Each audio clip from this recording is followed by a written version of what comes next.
Je m'appelle Jason.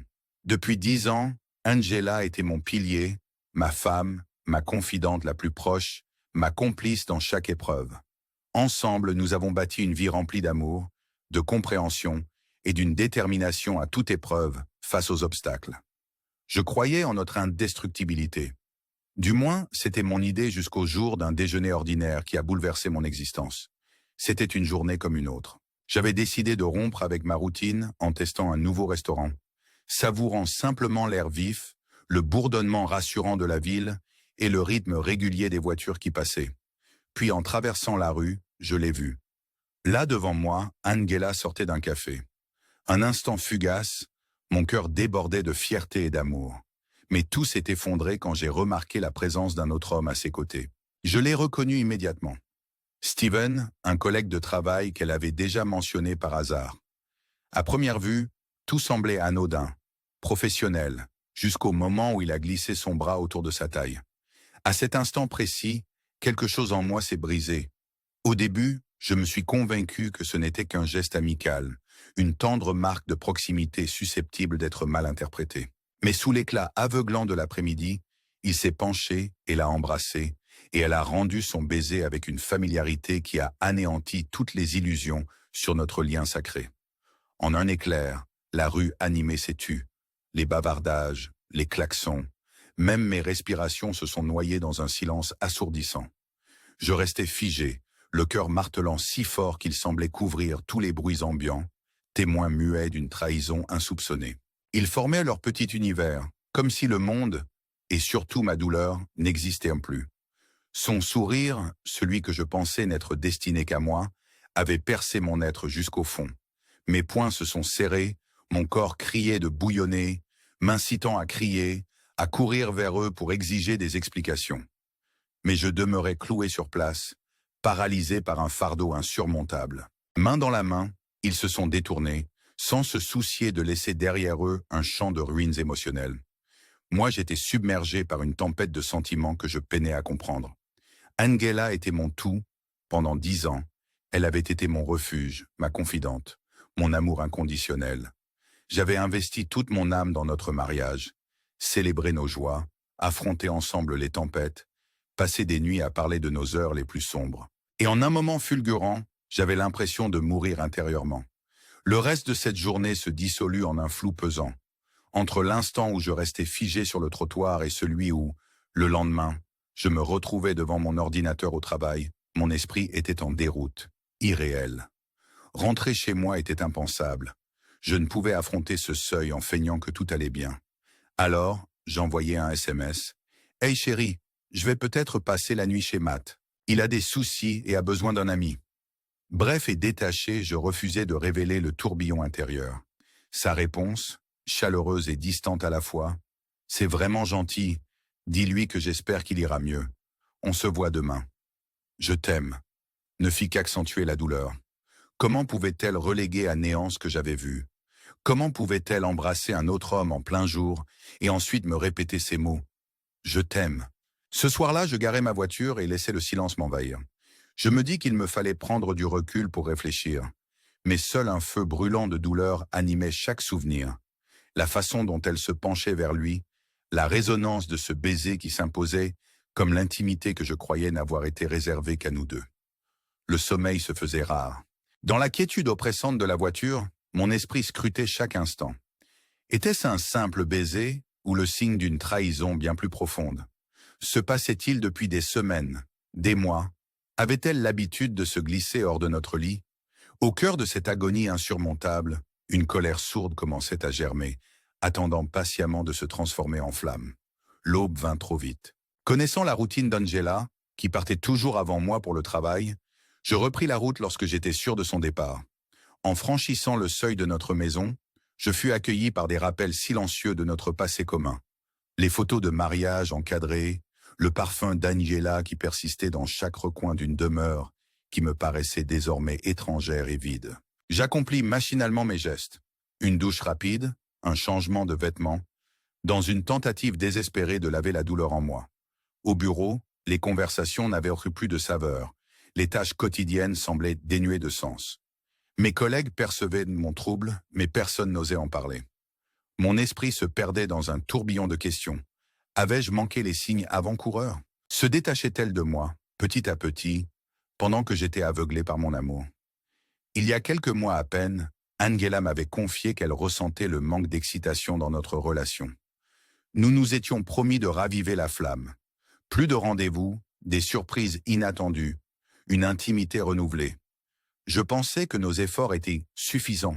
Aujourd'hui, je ne pouvais me défaire de l'idée lancinante qu'elle recherchait ce frisson électrisant ailleurs. Cette pensée attisa en moi une colère brûlante. À cet instant, je n'étais qu'à 80% submergé par la douleur et à 20% dévoré par la rage brute. Un équilibre que je savais susceptible d'évoluer au fil des jours.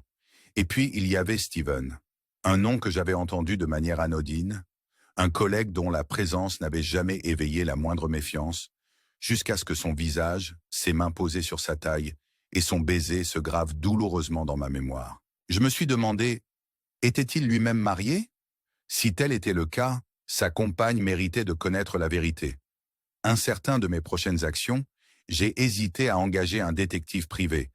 Accepter cette réalité semblait insupportable. Pourtant, je ne pouvais nier mon besoin absolu de preuves. J'ai commencé à passer des coups de fil, consulter des avocats spécialisés en divorce. Le chemin qui s'annonçait brutal, éprouvant chaque parcelle de mon être. Vivre dans un état de culpabilité où il fallait prouver l'infidélité se révélait un combat long, coûteux, et chaque instant de fausse normalité me trahissait moi-même. Ce soir-là, j'ai pris une décision silencieuse et douloureuse. Je suis revenu chez moi, résolu à confronter Angela sans éveiller de soupçons. Je comptais l'accueillir comme si rien n'avait changé, l'embrasser pour lui souhaiter bonne nuit, lui demander comment s'était passée sa journée, pour ensuite, délicatement, extraire la vérité. Je me préparais, m'efforçant de résister à l'envie d'exploser ou de lui lancer accusatoirement tous les détails de ma découverte. Il me fallait sonder jusqu'où s'étendait sa trahison.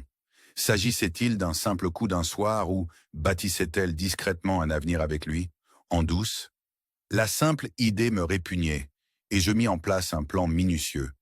Je la confronterai avec une preuve unique, jaugeant sa réaction avant de la forcer à tout dévoiler. Parallèlement, je prenais des mesures fermes pour protéger mes finances. Je ne pouvais tolérer qu'un seul centime de plus, issu de mes efforts, soit détourné. J'ai ouvert un nouveau compte bancaire, demandé une nouvelle carte de crédit et modifié mes virements afin de couper tout lien financier avec elle. L'intimité elle-même devenait désormais un champ de bataille. Chaque contact, chaque moment de proximité se transformait en cendres dans ma bouche. J'ai commencé à utiliser le travail comme prétexte. Non pas parce que c'était illusoire, mais comme bouclier pour me protéger de nouvelles blessures. Peu à peu, je trouvais refuge au sein de mes tâches, tentant de reprendre le contrôle d'une situation qui m'échappait inexorablement. J'étais conscient que, pour affronter finalement ce monde de trahison, il me faudrait un jour consulter un thérapeute, admettre à voix haute que la femme que j'avais tant aimée avait brisé nos vœux les plus sacrés. Pour l'instant, je me cachais derrière des mots tapés sur un écran, où la douleur restait crue mais moins définitive. Je veillais à ce qu'aucun ami ni membre de la famille ne soit mis au courant. Discuter avec des avocats était devenu une affaire froide, stratégique. Laisser entrer ceux que j'aimais aurait rendu la trahison encore plus insoutenable. Leurs remords, leur colère, leurs conseils bien intentionnés n'auraient fait qu'enfoncer le coup. Je devais accumuler en silence chaque détail avant de prendre toute décision irréversible. Et il y avait aussi la nécessité de me faire dépister. Les tests de dépistage des infections sexuellement transmissibles devenaient incontournables si cette aventure avait mis ma santé en péril. Rien que l'idée me révoltait, mais j'avais résolu d'effectuer un bilan dès que je pourrais l'affronter. Nos emplois éloignaient souvent Angela et moi.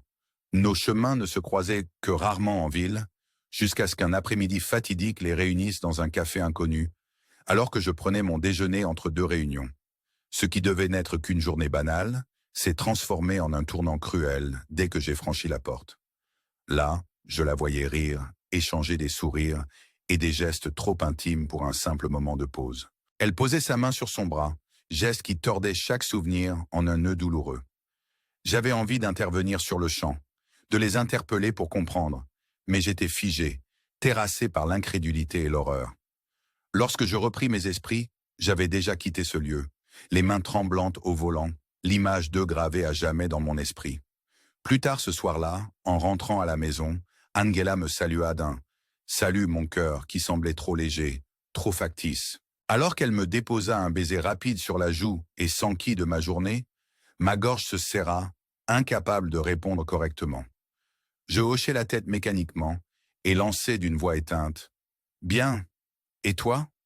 Mais derrière ces mots anodins se cachait l'évidence de ce que j'avais vu, une réalité que je noyais dans un désespoir silencieux. Tandis qu'elle me décrivait son déjeuner banal, chaque mot résonnait comme une nouvelle trahison. Je peinais à simuler un enthousiasme factice pendant qu'elle évoquait sa journée, alors qu'en moi grondait le besoin de comprendre, de percer ce voile de mensonge. Je lui donnai un baiser sur le front, laissant son voile d'artifice se fondre dans mon amertume, impuissant face à son désaveu. Ce soir-là, le sommeil se fit introuvable.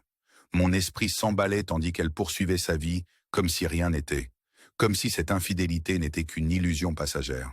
Puis vint l'instant fatidique, lorsque, profitant du moment où elle avait laissé son téléphone sans surveillance sur la table de chevet, je le saisis, main tremblante et hésitante. Mon cœur battait la chamade alors que je déverrouillais l'écran et plongeais dans ses messages. D'abord, rien d'extraordinaire. Des échanges banals avec amis et famille, des discussions de travail. Mais ensuite, une application de messagerie inconnue apparut. Un sentiment pesant s'empara de moi lorsque j'ouvris cet univers secret. Des milliers de messages, de photos, de confidences prolongées sur des mois entiers. Il ne s'agissait pas de simples bavardages anodins, mais d'un véritable roman, minutieusement orchestré, où chaque surnom affectueux, chaque message volé me faisait comprendre que notre amour avait été transformé, recyclé pour quelqu'un d'autre. Je serrai son téléphone jusqu'à ce que mes jointures blanchissent, chaque octet de trahison me transperçant. Puis vint la preuve concernant ce voyage professionnel, une escapade soigneusement planifiée censée être une affaire strictement professionnelle, mais qui s'était transformée en rendez-vous secret, dîner furtif et nuit d'hôtel volée. Un rire amer s'échappa de moi, mélange d'incrédulité et d'ironie amère. Mes mains tremblaient alors que je posais délicatement le téléphone, refusant de détruire ne serait-ce qu'une miette de preuve. C'est alors que me vint en mémoire la cabine que j'avais réservée il y a 2 mois, un refuge pour nous retrouver, une parenthèse en nature destinée à raviver la flamme, à travers des randonnées et des soirées au coin du feu. Mais la veille du voyage, Angela m'avait prévenu d'une urgence professionnelle qui l'emmenait dans une autre ville. Je fus déçu, pourtant je lui assurai que tout irait bien. Jamais je n'aurais imaginé qu'en arrière-plan de ses excuses feutrées et de ses promesses attendries, elle avait déjà passé le relais de notre retraite à lui. Ce soir-là, alors que je restais seul dans notre maison désormais vide, en repassant en boucle chaque souvenir douloureux, une vérité implacable s'imposa. D'un doigt tremblant, je fis défiler ses messages jusqu'à trouver l'ultime confirmation, les détails de réservation, les textos empressés, puis les photos. Là, sous mes yeux, des images d'un week-end volé, de rires et de baisers destinés à un autre. La rage m'envahit alors que je consignais chaque détail, refusant de laisser disparaître la trace indélébile de son mensonge. Quand Angela émergea enfin de la douche, quelques instants plus tard, je ne pus plus contenir mon désarroi. D'une voix étonnamment calme, je lui demandai « As-tu quelque chose à me dire ?» La confusion se mêla à la culpabilité dans son regard, lorsque j'ajoutai d'un ton agacé « Je sais tout, Angela ». Son expression, la panique dans ses yeux, en disait long. Malgré ses larmes confuses et ses excuses à peine étayées, je me sentais vide, incapable de pardonner. Chaque sortie, chaque mensonge, chaque moment tendre partagé jadis se muait désormais en une amertume cruelle, l'incarnation même de la trahison. Au cœur de cette tempête intérieure, je fis le choix le plus difficile.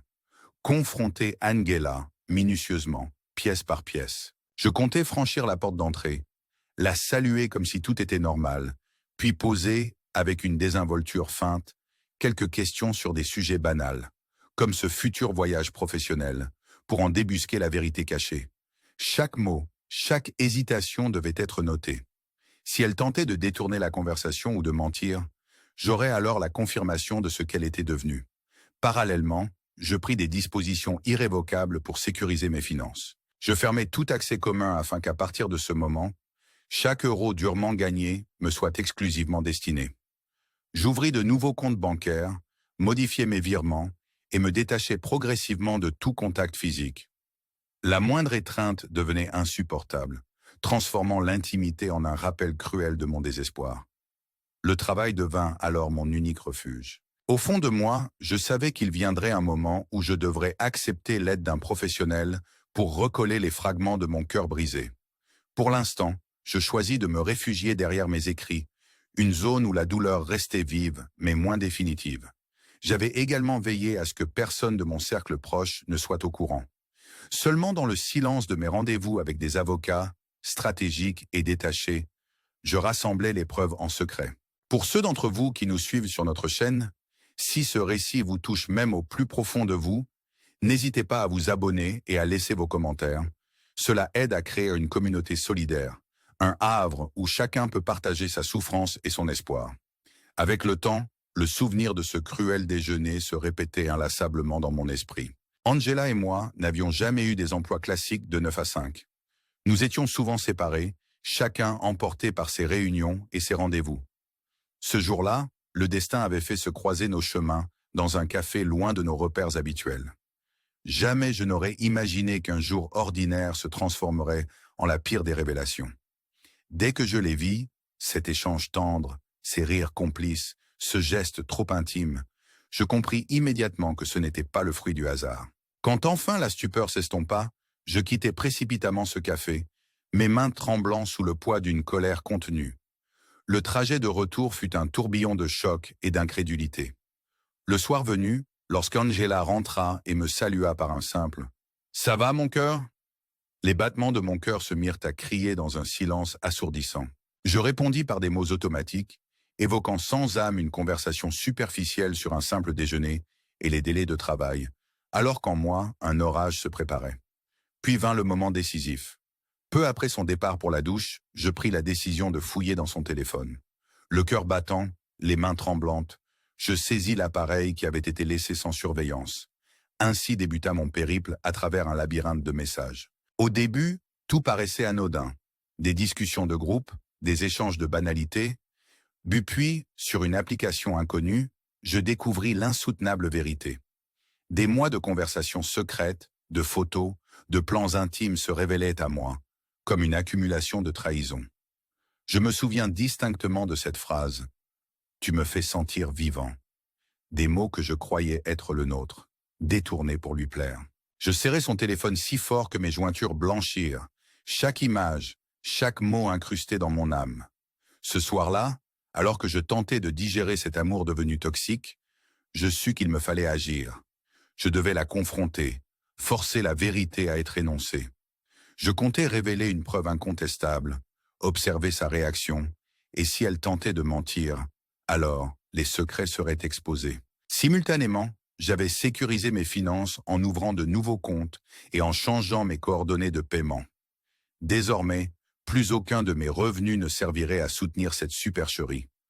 Je compris qu'il me fallait mettre un terme à toute intimité, car chaque étreinte se transformait en un cauchemar éveillé. Le travail devint ma seule échappatoire, un moyen de masquer l'immense douleur de cette trahison. Au fil des jours, je revisis sans cesse chaque moment semblant anodin. Ces conversations nocturnes, où Angela évoquait le manque d'excitation, ces éclats de rire qui prenaient désormais un sens obsédant. La colère se mêlait peu à peu à la douleur, me laissant à 80% de chagrin et 20% de rage brute, un équilibre que je pressentais évoluer. Je ne pouvais chasser l'image de Steven, ce nom alors insignifiant mais désormais omniprésent. Et même si je savais peu de choses sur sa vie personnelle, je ne pouvais m'empêcher de penser que, s'il était marié, sa compagne mériterait de découvrir la vérité. Les jours suivants, j'élaborais patiemment mes prochaines actions. Je décidai que, lors de ma confrontation avec Angela, je n'allumerais pas le feu en déversant tous mes tourments d'un seul coup. Non, je dévoilerais seulement une bribe de preuve, jaugeant sa réaction. Si elle commettait l'erreur de dissimuler la vérité, chaque mensonge serait exposé pour ce qu'il était. Je me disais que, si je parlais trop directement d'un voyage à venir ou posais trop de questions sur son travail, elle se méfierait. Peut-être mentionnerais-je, avec légèreté, ce fameux voyage, ou attendrais-je qu'elle lui-même en parle. Chaque hésitation deviendrait une fissure de plus dans son masque. Et dans tout cela, je me promis que si même un centime de mon argent devait servir à financer sa double vie, je n'hésiterais pas à réagir, que ce soit légalement ou autrement. Au fond, je savais que, tôt ou tard, il me faudrait prendre soin de ma santé. L'idée même de subir des tests pour détecter d'éventuelles infections dues à cette aventure me dégoûtait, mais je n'avais d'autre choix que d'y faire face. Une fois le moment venu, je prévois d'inventer une excuse pour une consultation de routine et laisser la science me confirmer ou infirmer mes craintes. Ironiquement, nos métiers ne permettaient que rarement de croiser Angela et moi, jusqu'au jour fatal où, dans le labyrinthe urbain, nos chemins se sont entremêlés dans ce petit café.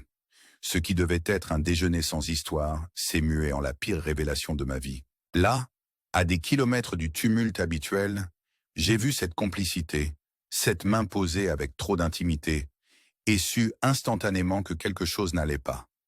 Quand je repris mes esprits, j'étais déjà en fuite, les mains tremblantes alors que je quittais précipitamment les lieux.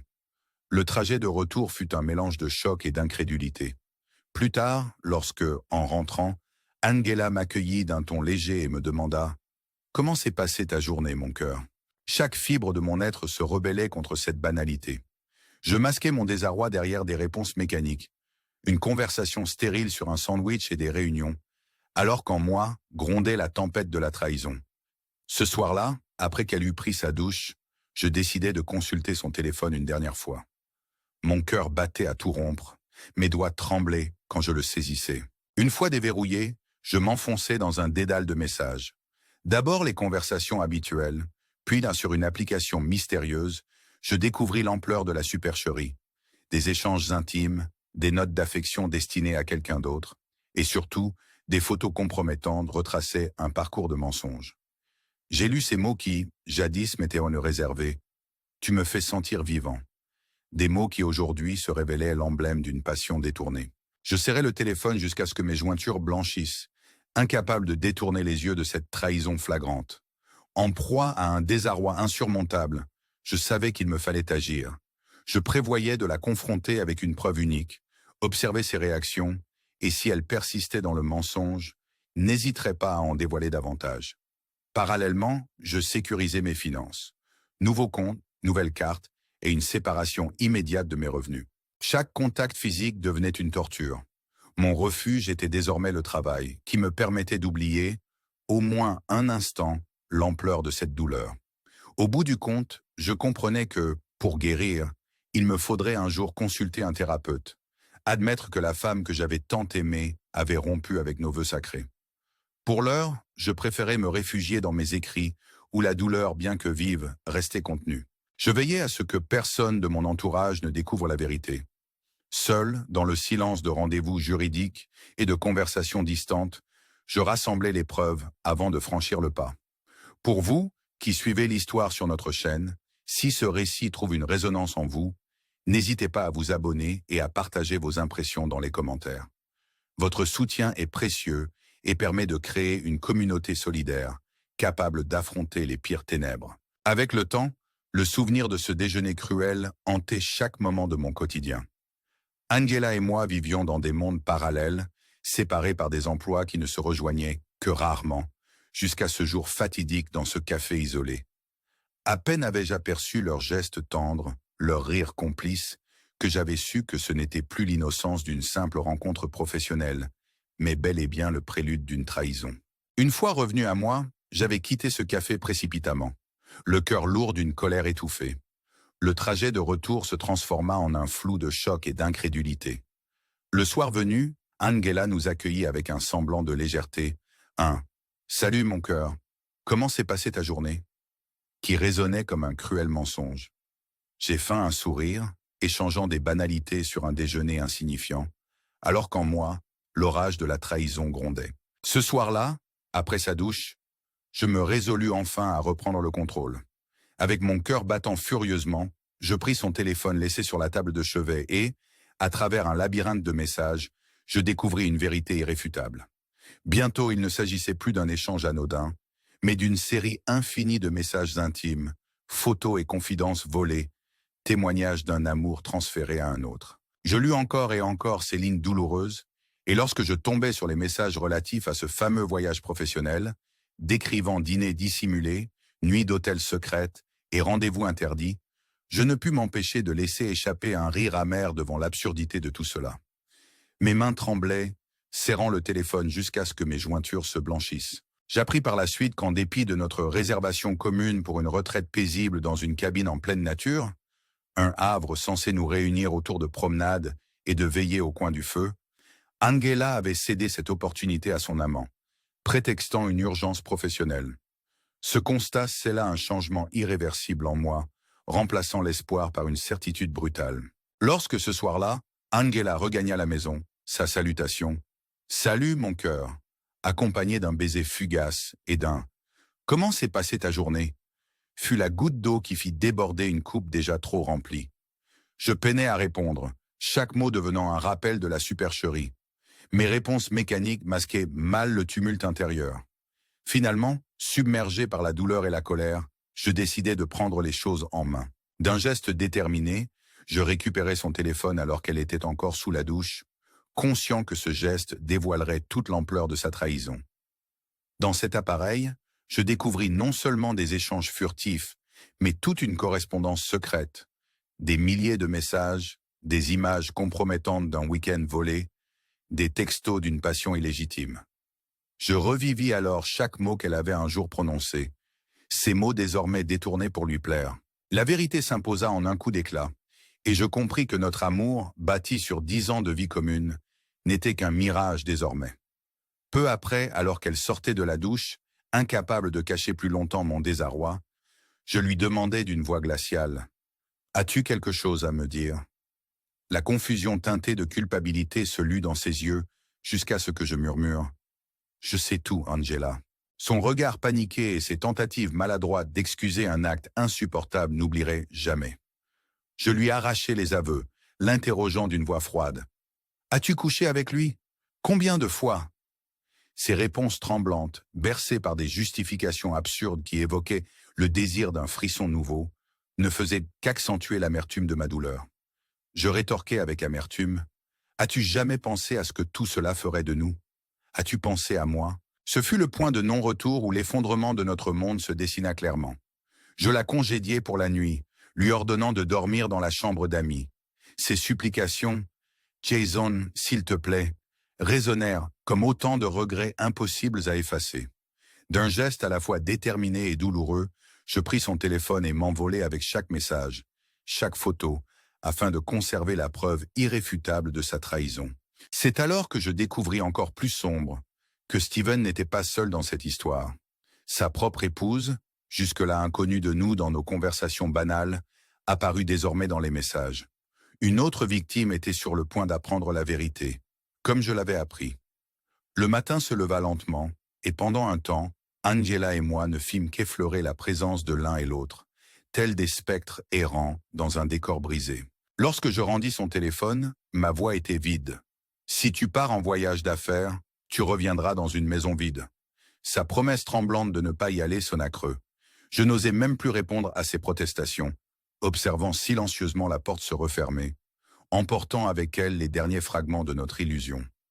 C'est à ce moment précis que, pour la première fois en des temps qui me semblaient interminables, mes larmes se mirent à couler. Je compris alors que notre mariage, la vie à laquelle j'avais consacré tout mon être, n'était qu'un simulacre. La désillusion me transforma en une détermination sombre. Il fallait que la vérité éclate au grand jour. Je fouillai alors dans l'historique de Google Maps, trouvant une adresse, un lieu qu'elle avait fréquenté à plusieurs reprises. Je rassemblais et imprimais chaque message, chaque photo, afin de constituer un dossier indiscutable à remettre à l'épouse lésée de cette liaison. Je savais que la confrontation ne s'arrêterait pas là. Je devrais, tôt ou tard, affronter l'homme qui avait contribué à détruire ma vie. Je me rendis alors chez lui, incertain de la réaction qu'engendrerait ma démarche, mais persuadé que la vérité devait être connue, non seulement pour moi, mais pour tous ceux qui avaient été blessés. Arrivé à destination, je constatai que sa voiture avait disparu, mais c'est à sa femme que je m'adressai lorsqu'elle ouvrit la porte. Ses yeux méfiants se posèrent sur moi quand elle demanda « Puis-je vous aider ?» Je pris une profonde inspiration et lui présentai calmement « Je suis Jason, l'époux d'Angela. » Peu à peu, son expression se transforma en incompréhension lorsque je lui exposai les imprimés. Preuves irréfutables de l'affaire qui liait ma femme et son mari depuis des mois. Le choc dans ses yeux, ses respirations saccadées, confirmaient l'inévitable. Je lui laissai mon numéro en murmurant « Si vous avez besoin d'en parler, ou si vous souhaitez plus d'informations, n'hésitez pas à me contacter. » En quittant les lieux, je la vis, les yeux rivés sur son téléphone, tremblante, encore sous le choc. De retour chez moi quelques instants plus tard, Angela fit irruption furieuse. « Qu'est-ce qui ne va pas chez toi ?» lança-t-elle en jetant son téléphone sur le canapé. J'observais, stupéfait, son regard mêlé de colère et de désespoir. « Elle méritait de savoir, » rétorquai-je d'un ton glacial. « Ton infidélité a détruit notre mariage. Tu n'avais aucun droit de cacher la vérité. » Elle répliqua en tremblant. « Tu n'avais pas ce droit. » Avant que je ne puisse ajouter le moindre mot, mon téléphone vibra avec un numéro inconnu. Je l'ignorais, jusqu'à ce qu'un coup frappé à la porte brise le peu de calme qui subsistait. J'ouvris la porte pour découvrir Steven, le visage rougi par la colère. « Fils de putain, tu as foutu en l'air mon mariage !» hurla-t-il en pointant du doigt mon torse. Je laissai échapper un rire amer. « En foutant en l'air, c'est toi et ma femme qui avez détruit ma vie, pas moi. » Il ricana et s'avança de manière menaçante, affirmant que je n'avais pas à intervenir dans ce qui était censé être une affaire privée. Je répliquai avec froideur. « Ton infidélité avec ma femme rend cette histoire de toute évidence l'affaire de tout le monde. Elle méritait la vérité. » La confrontation dégénéra rapidement en un affrontement de colère, de trahison et de fierté blessée. Quand il agrippa brutalement Angela, la faisant chanceler et tomber sur le porche, quelque chose en moi se brisa définitivement. N'étant pas fait pour le combat, l'idée de le voir nuire davantage à celle qui avait été la lumière de ma vie me glaça le sang. Je me précipitai, attrapant son col et le poussant violemment contre la rambarde. Chaque coup que je lui portais était une réponse à toutes les heures de tromperie et aux souvenirs désormais empoisonnés. « Ne la touche plus, ou je te jure que je te détruirai !» gronda-je, serrant les dents. Il se débattit, ses yeux s'écarquillant de panique, tandis que je l'exhortais d'un ton menaçant. « Éloigne-toi de chez moi, de ma maison, de ma femme. Si tu te rapproches à nouveau, j'appellerai la police. » Enfin, réalisant qu'il ne lui était plus possible d'avancer, il recula en proférant des malédictions. Je me tournai vers Angela, qui gisait sur le porche, tremblante. « Voilà l'homme que tu as choisi, » déclarai-je d'une voix dénuée de toute consolation. Avant même qu'elle ne puisse parler, elle éclata en sanglots incontrôlables, le poids de la culpabilité et du regret trop lourd à porter. Je me retirai, le cœur meurtri par l'amère réalité. Notre amour, notre vie commune, avaient cessé d'exister. « Je ne peux plus rester ici, » annonçai-je. « Je vais passer la nuit chez un ami, jusqu'à ce que je comprenne la portée de tout cela. » Angela implora. « Jason, s'il te plaît. » Mais je rassemblai mes affaires, pris mes clés et quittai la maison, refermant la porte sur le passé brisé. Ce soir-là, je retrouvai un ami autour d'un verre, cherchant un répit dans ce cosmos d'horreur réveillé. Le divorce s'annonça alors comme la décision la plus simple et la plus douloureuse de ma vie. Simple car il n'y avait plus rien à sauver. Douloureux car il fallait démanteler tout ce que nous avions construit pendant 10 ans. Le lendemain matin, je contactai un avocat spécialisé. Les preuves, photos, messages, chaque détail inéluctable ne laissait place à aucun doute. Angela ne fit aucune résistance, peut-être submergée par la culpabilité ou résignée à la réalité. Finalement, nous partagions nos biens, maison, économie, investissement, tandis que mes finances personnelles, soigneusement gardées séparément, restaient intactes. Voir notre vie commune découpée en documents officiels et chiffres fut un supplice, mais je ressentais un besoin viscéral de liberté. La procédure de divorce s'étala sur une année entière, chaque jour ravivant la douleur, chaque rencontre avec elle marquant une nouvelle blessure. À plusieurs reprises, elle tenta de s'excuser, prétendant avoir changé, mais je ne pouvais pardonner ses mensonges. Quant à Steven, sa liaison avec ma femme le coûta cher. Son épouse déposa une demande de divorce dès que j'eus révélé toute la vérité, et son employeur fut contraint de se séparer de lui dès que l'affaire devint publique. La justice, implacable en son genre, fit son œuvre. Aujourd'hui, 1 an plus tard, je choisis de reconstruire mon existence, sans précipitation amoureuse. Je me consacre à mon travail, à des passions que j'avais mises de côté et à des amitiés longtemps délaissées. Petit à petit, la douleur du passé s'atténue. Je rappelle à moi-même que j'ai survécu à l'insoupçonné, que j'ai traversé l'enfer, et que même marqué à vie, je suis encore debout. Et lorsque le moment viendra d'ouvrir mon cœur à nouveau, peut-être que je pourrai à nouveau croire en l'amour. Avant de conclure ce récit, je tiens à vous remercier de m'avoir écouté. Si vous trouvez un écho dans ces mots, si ne serait-ce qu'une étincelle de compréhension se manifeste en vous, n'hésitez pas à vous abonner à notre chaîne et à laisser vos impressions dans les commentaires. Votre soutien est précieux et permet de continuer à partager ces histoires authentiques et douloureuses. Ce fut ma vérité, le flot continu d'un chagrin immense, d'une trahison brutale et la lutte acharnée pour reprendre le contrôle de ma vie. Je vous invite à rejoindre notre communauté, à partager vos propres expériences pour aider ceux qui traversent des épreuves similaires. Merci d'être présent, merci pour votre soutien.